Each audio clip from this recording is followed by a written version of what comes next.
Pakahirap ng trabaho ng MMDA sa clearing operations Yes, Kasi sila yung napapaaway. Sila May nabubugbog. ginagawa lang naman nila yung trabaho nila.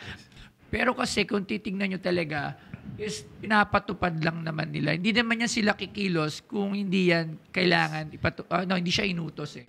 Di ba, akala nila automatic, kinukumpis ka namin yung Yes. mga paninda.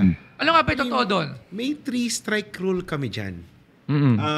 First time mo, papipirmahin ka ng undertaking na hindi babalik. Second time, although hindi namin sinasabi na hanggang 3 strike yun, papipirmahin ka uli.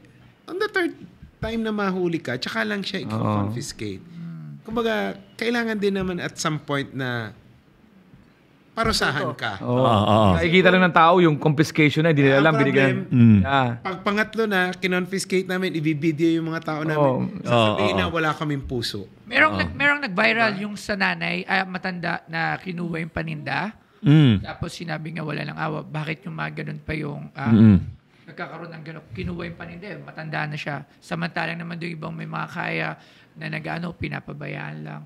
There's always a comparison. Yes. Pero hindi nila kasi maisip na, kumbaga, nagkataon lang talaga. Ito, nakita nila yung isang mahirap, nabaksakan, na-implement ng isang kailangan na batas. Yun lang yung na-picturean. Sa kaso nga lang tayong mga, alam mo na, tayong mga Pilipino, mahilig tayong maaway. Diba?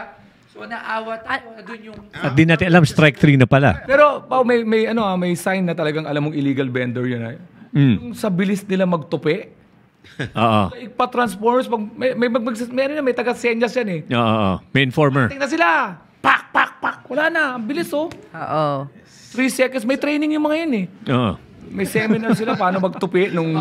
Actually, pumunta na si Ostoyo dun sa training na yun. Training. 3 seconds. Nagkahabulan. Yan na, MMDA. 3 seconds. Pak, pak, pak! Naka-disguise pa. Actually, when you said that, I had an epiphany na I realized that your job also, MMDA, is to keep peace and order. At hindi dahil wala kayong puso or gusto nyo i-fine yan. Parang, totoo naman eh, syempre in our culture, meron tayong mga illegal vendors, pero they have to also have a boundary na. Yes. Dito muna kayo kasi kundi magkakagulo na lahat. Kumbaga, ano siya? Hindi rin naman natin yung situation nila, pero kailangan mong tingnan yung bigger picture. Yes. Na baka dahil sa pagbibigay mo sa ilan, hindi naman dapat nakakaperwisyo sa iba. Diyan yung pupasok yung mga katagang, it's a privilege not a right. Inisip kasi nila ginigipit eh. Ginigipit sila, they're preventing. Kasi mali, kaya yung pine-prevent. Doon kayo sa tama. Sasabihin nyo ngayon, kasi nakakapagsalita na ako, medyo maganda na yung buhay. Napagdaanan ko rin yung nandun ka sa mababang, yung nasa low ka, syempre nagagawa mo lahat kahit alam mo ng mali. Yun yung mali sa atin eh. Talagang ginagawa natin kahit alam na nating mali, gagawin mo pa rin eh. Yan sa, paano mo masasabi? Kaya ang hirap din ma-implement ng bagong Pilipinas kung yung mga Pilipino ay hindi rin magbabago.